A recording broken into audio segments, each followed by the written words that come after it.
सुखदं च सुरद्रुवम् पीनवृत्तमहाबाहुं सर्वशत्रुनिबर्हणम्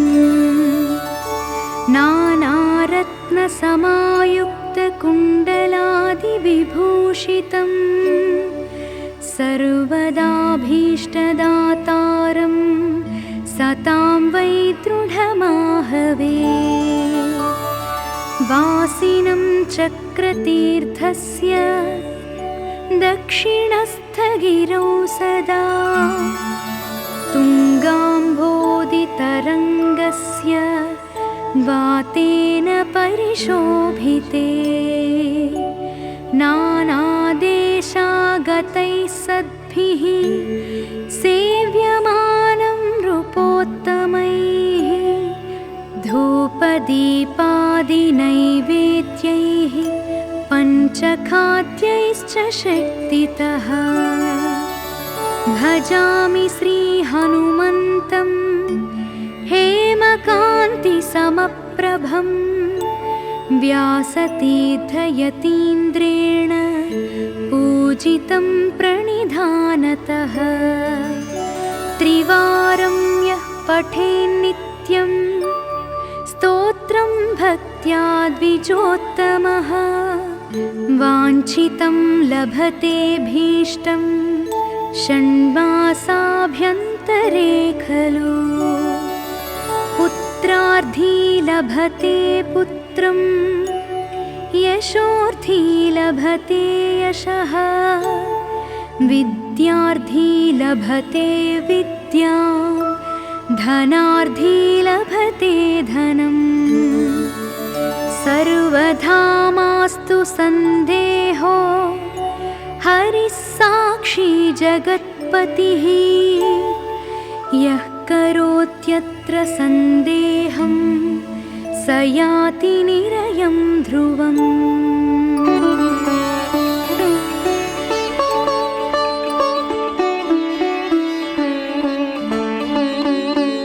नमामि दूतं रामस्य सुखदं च सुरद्रुवम् पीनवृत्तमहाबाहुं सर्वशत्रुनिबर्हणम्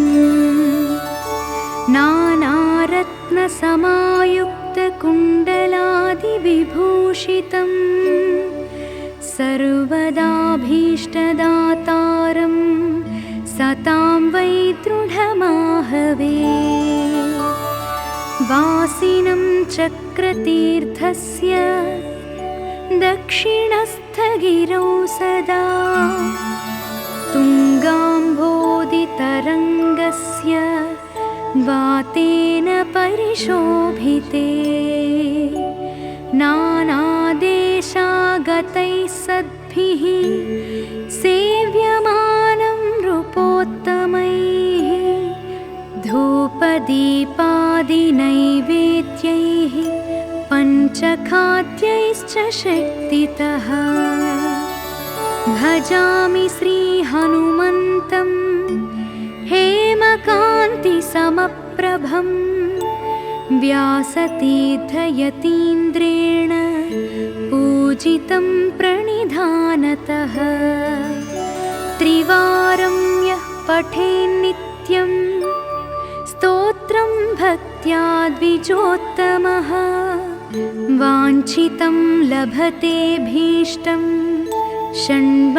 षण्मासाभ्यन्तरे खलु पुत्रार्थी लभते पुत्रं यशोर्थी लभते यशः विद्यार्थी लभते विद्यां धनार्थी लभते धनम् सर्वधा मास्तु सन्देहो हरिः साक्षी जगत्पतिः यः करोत्यत्र सन्देहं स याति निरयं ध्रुवम्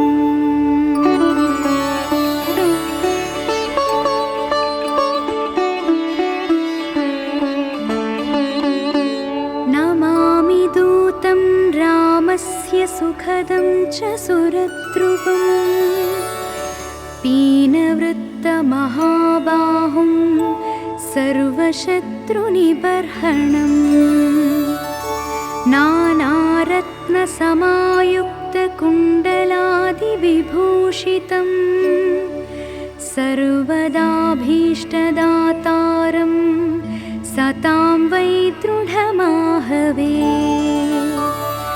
वासिनं चक्रतीर्थस्य दक्षिणस्थगिरौ सदा तुङ्गाम्भोदितरङ्गस्य वातेन परिशोभिते नानादेशागतैः सद्भिः सेव्यमानं नृपोत्तमैः धूपदीपादिनैवेद्यैः पञ्चखाद्यैश्च शक्तितः भजामि श्रीहनुमन्तं हेमकान्तिसमप्रभं व्यासतीर्थयतीन्द्रेण पूजितं प्रणिधानतः त्रिवारं यः पठेन्नित्यं स्तोत्रं भक्त्या द्विजोत्तमः वाञ्छितं लभतेऽभीष्टं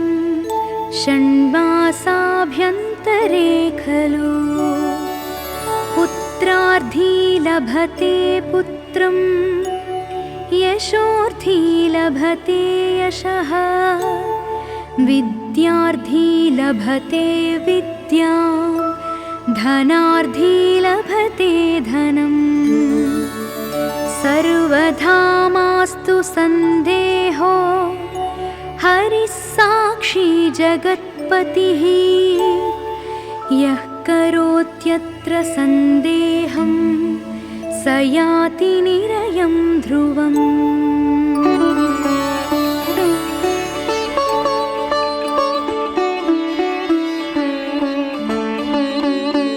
नमामि दूतं रामस्य सुखदं च सुरद्रुवम् पीनवृत्तमहाबाहुं सर्वशत्रुनिबर्हणम्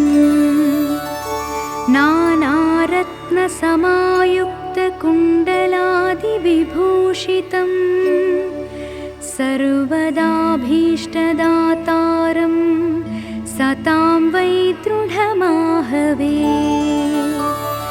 वासिनं चक्रतीर्थस्य दक्षिणस्थगिरौ सदा तुङ्गाम्भोदितरङ्गस्य वातेन परिशोभिते नानादेशागतैः सद्भिः सेव्यमानं नृपोत्तमैः धूपदीपादिनैवेद्यैः पञ्चखाद्यैश्च शक्तितः भजामि श्रीहनुमन्तं हेमकान्तिसमप्रभं व्यासतीर्थयतीन्द्रेण पूजितं प्रणिधानतः त्रिवारं यः पठेन्नित्यं स्तोत्रं भक्त्या द्विजोत्तमः वाञ्छितं लभतेऽभीष्टं षण्मासाभ्यन्तरे खलु पुत्रार्थी लभते पुत्रं यशोर्थी लभते यशः विद्यार्थी लभते विद्यां धनार्थी लभते धनम् सर्वधा मास्तु सन्देहो हरिः साक्षी जगत्पतिः यः करोत्यत्र सन्देहं स याति निरयं ध्रुवम्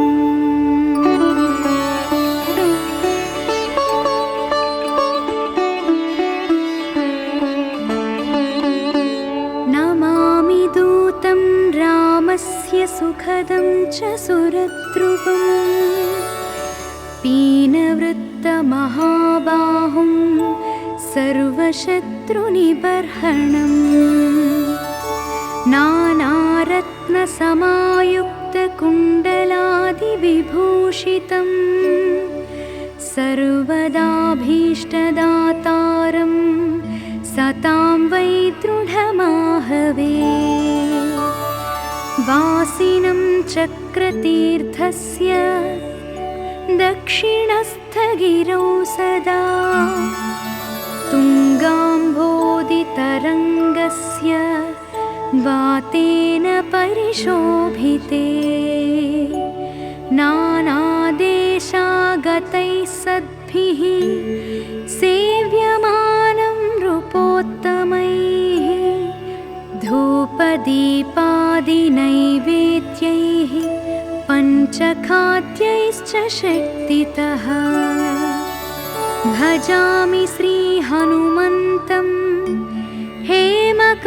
हेमकान्तिसमप्रभं व्यासतीर्थयतीन्द्रेण पूजितं प्रणिधानतः त्रिवारं यः पठेन्नित्यं स्तोत्रं भक्त्या द्विजोत्तमः वाञ्छितं लभतेऽभीष्टं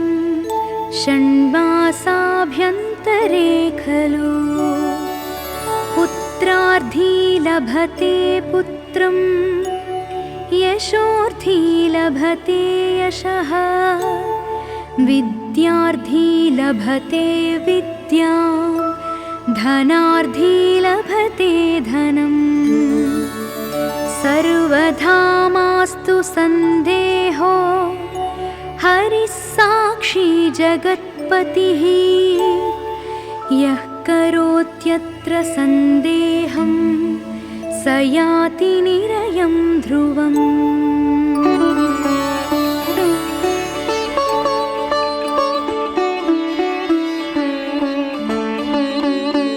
नमामि दूतं रामस्य सुखदं च सुरद्रुवम् पीनवृत्तमहाबाहुं सर्वशत्रुनिबर्हणम्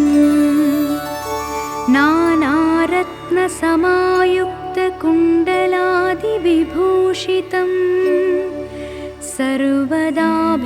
सर्वदाभीष्टदातारं सतां वै दृढमाहवे वासिनं चक्रतीर्थस्य दक्षिणस्थगिरौ सदा तुङ्गाम्भोदितरङ्गस्य वातेन परिशोभिते नानादेशागतैः सद्भिः सेव्यमानं नृपोत्तमैः धूपदीपादिनैवेद्यैः पञ्चखाद्यैश्च शक्तितः भजामि श्रीहनुमन्तं हेमकान्तिसमप्रभं व्यासतीर्थयतीन्द्रेण पूजितं प्रणिधानतः त्रिवारं यः पठेन्नित्यं स्तोत्रं भक्त्या द्विजोत्तमः वाञ्छितं लभतेऽभीष्टं षण्मासाभ्यन्तरे खलु पुत्रार्थी लभते पुत्रं यशोर्थी लभते यशः विद्यार्थी लभते विद्यां धनार्थी लभते धनम् सर्वधा मास्तु सन्देहो हरिः साक्षी जगत्पतिः यः करोत्यत्र सन्देहं स याति निरयं ध्रुवम्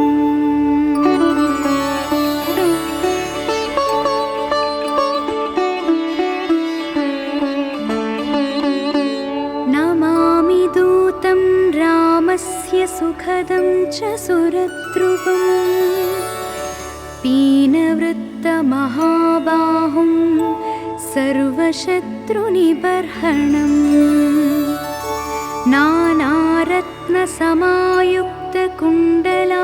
नानारत्नसमायुक्तकुण्डलादिविभूषितं सर्वदाभीष्टदातारं सतां वै दृढमाहवे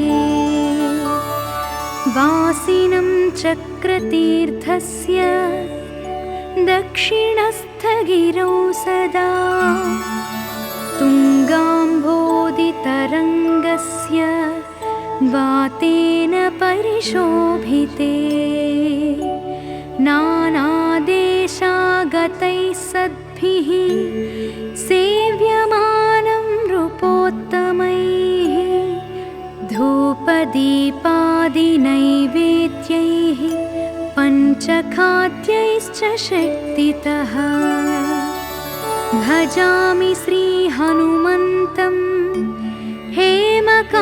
हेमकान्तिसमप्रभं व्यासतीर्थयतीन्द्रेण पूजितं प्रणिधानतः त्रिवारं यः पठेन्नित्यं स्तोत्रं भक्त्या द्विजोत्तमः वाञ्छितं लभतेऽभीष्टं षण्मासाभ्यन्तरे खलु पुत्रार्थी लभते पुत्रं यशोर्थी लभते यशः विद्यार्थी लभते विद्यां धनार्थी लभते धनम् सर्वधा मास्तु सन्देहो हरिः साक्षी जगत्पतिः यः करोत्यत्र सन्देहं स याति निरयं ध्रुवम्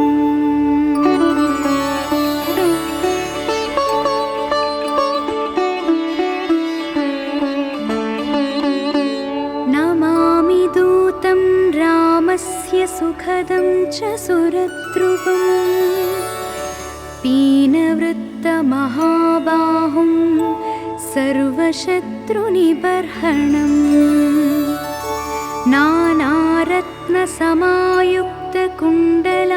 नानारत्नसमायुक्तकुण्डलादिविभूषितं सर्वदाभीष्टदातारं सतां वै दृढमाहवे वासिनं चक्रतीर्थस्य दक्षिणस्थगिरौ सदा तुङ्गाम्भोदितरङ्गस्य वातेन परिशोभिते नानादेशागतैः सद्भिः सेव्यमानं नृपोत्तमैः धूपदीपादिनैवेद्यैः पञ्चखाद्यैश्च शक्तितः भजामि श्रीहनुमन्तं हेमकान्तिसमप्रभं व्यासतीर्थयतीन्द्रेण पूजितं प्रणिधानतः त्रिवारं यः पठेन्नित्यं स्तोत्रं भक्त्या द्विजोत्तमः वाञ्छितं लभतेऽभीष्टं षण्मासाभ्यन्तरे खलु पुत्रार्थी लभते पुत्रं यशोर्थी लभते यशः विद्यार्थी लभते विद्यां धनार्थी लभते धनम् सर्वधा मास्तु सन्देहो हरिः साक्षी जगत्पतिः यः करोत्यत्र सन्देहं स याति निरयं ध्रुवम्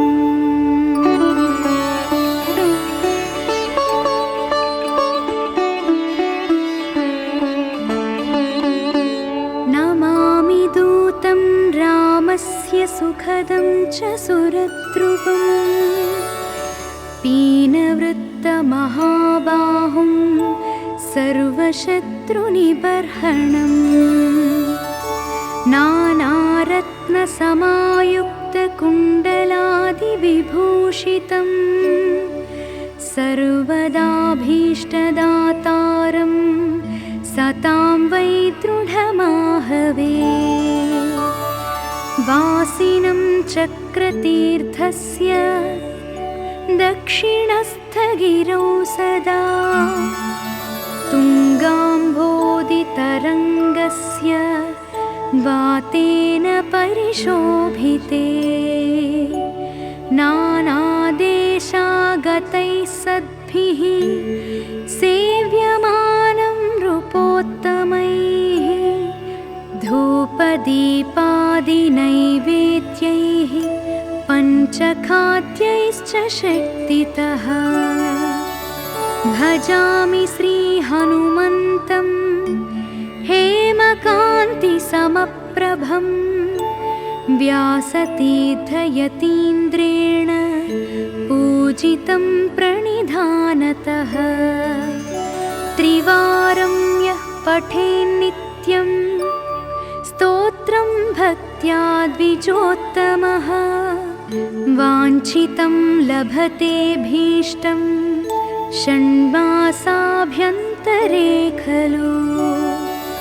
पुत्रार्थी लभते पुत्रं यशोर्थी लभते यशः विद्यार्थी लभते विद्यां धनार्थी लभते धनम्। सर्वधा मास्तु सन्देहो हरिः साक्षी जगत्पतिः यः करोत्यत्र सन्देहं स याति निरयं ध्रुवम्।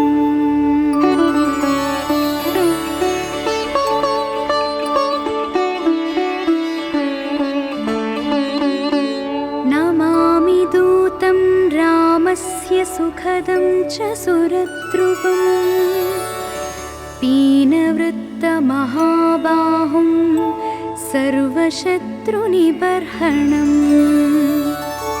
नानारत्नसमायुक्तकुण्डलादिविभूषितं सर्वदाभीष्टदातारं सतां वै दृढमाहवे। वासिनं चक्रतीर्थस्य दक्षिणस्थगिरौ सदा तुङ्गाम्भोदितरङ्गस्य वातेन परिशोभिते। नानादेशागतैः सद्भिः सेव्यमानं नृपोत्तमैः धूपदीपादिनैवेद्यैः पञ्चखाद्यैश्च शक्तितः। भजामि श्रीहनुमन्तं हेमकान्तिसमप्रभं व्यासतीर्थयतीन्द्रेण पूजितं प्रणिधानतः। त्रिवारं यः पठेन्नित्यं स्तोत्रं भक्त्या द्विजोत्तमः वाञ्छितं लभतेऽभीष्टं षण्मासाभ्यन्तरे खलु। पुत्रार्थी लभते पुत्रं यशोर्थी लभते यशः विद्यार्थी लभते विद्यां धनार्थी लभते धनम्।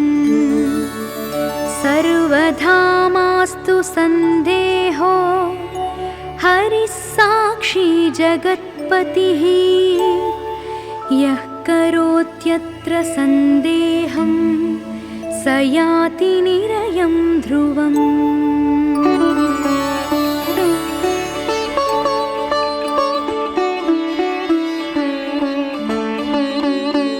नमामि दूतं रामस्य सुखदं च सुरद्रुवम् पीनवृत्तमहाबाहुं सर्वशत्रुनिबर्हणम्। नानारत्नसमायुक्त समायुक्तकुण्डलादिविभूषितं सर्वदाभीष्टदातारं सतां वै दृढमाहवे। वासिनं चक्रतीर्थस्य दक्षिणस्थगिरौ सदा तुङ्गाम्भोदितरङ्गस्य वातेन परिशोभिते। नानादेशागतैः सद्भिः सेव्यमानं नृपोत्तमैः धूपदीपादिनैवेद्यैः पञ्चखाद्यैश्च शक्तितः। भजामि श्रीहनुमन्तं हेमकान्तिसमप्रभं व्यासतीर्थयतीन्द्रेण पूजितं प्रणिधानतः। त्रिवारं यः पठेन्नित्यं स्तोत्रं भक्त्या द्विजोत्तमः वाञ्छितं लभतेऽभीष्टं षण्मासाभ्यन्तरे खलु। पुत्रार्थी लभते पुत्रं यशोर्थी लभते यशः विद्यार्थी लभते विद्यां धनार्थी लभते धनम्। सर्वथा मास्तु सन्देहो हरिः साक्षी जगत्पतिः यः करोत्यत्र सन्देहं स याति निरयं ध्रुवम्।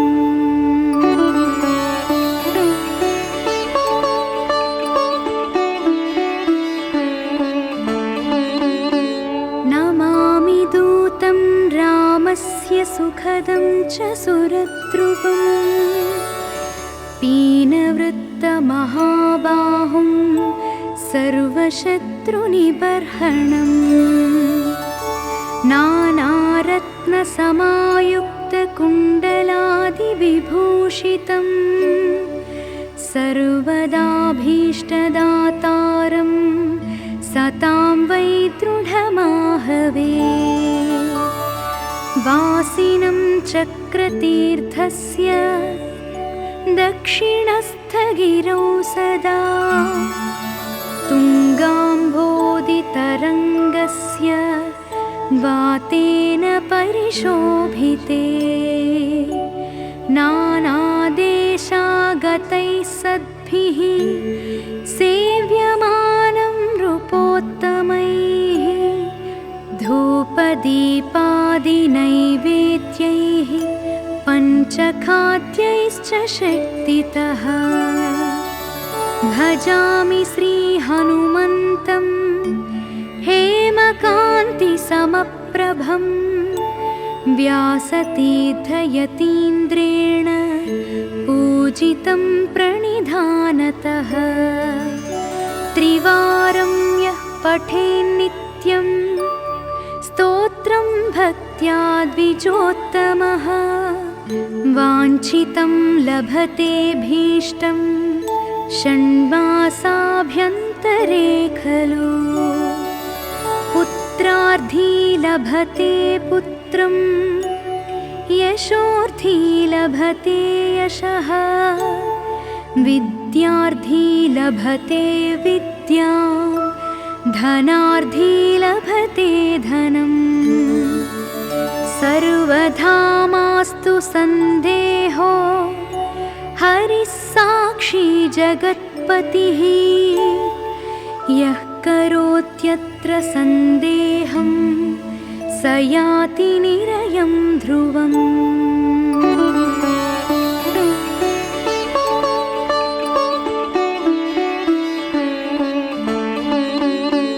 नमामि दूतं रामस्य सुखदं च सुरद्रुवम् पीनवृत्तमहाबाहुं सर्वशत्रुनिबर्हणम्।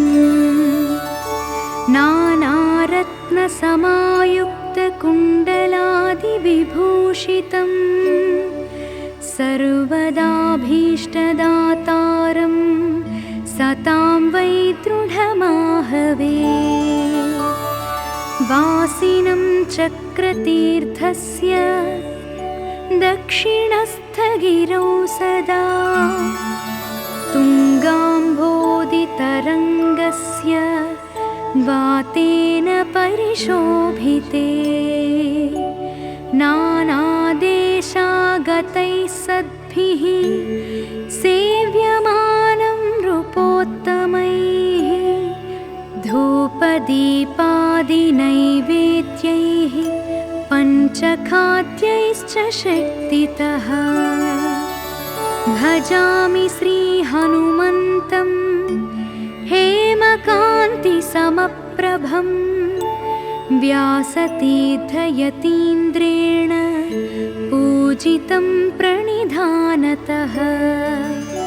त्रिवारं यः पठेन्नित्यं स्तोत्रं भक्त्या द्विजोत्तमः वाञ्छितं लभतेऽभीष्टं षण्मासाभ्यन्तरे खलु। पुत्रार्थी लभते पुत्रं यशोर्थी लभते यशः विद्यार्थी लभते विद्यां धनार्थी लभते धनम्। सर्वधा मास्तु सन्देहो हरिः साक्षी जगत्पतिः यः करोत्यत्र सन्देहं स याति निरयं ध्रुवम्।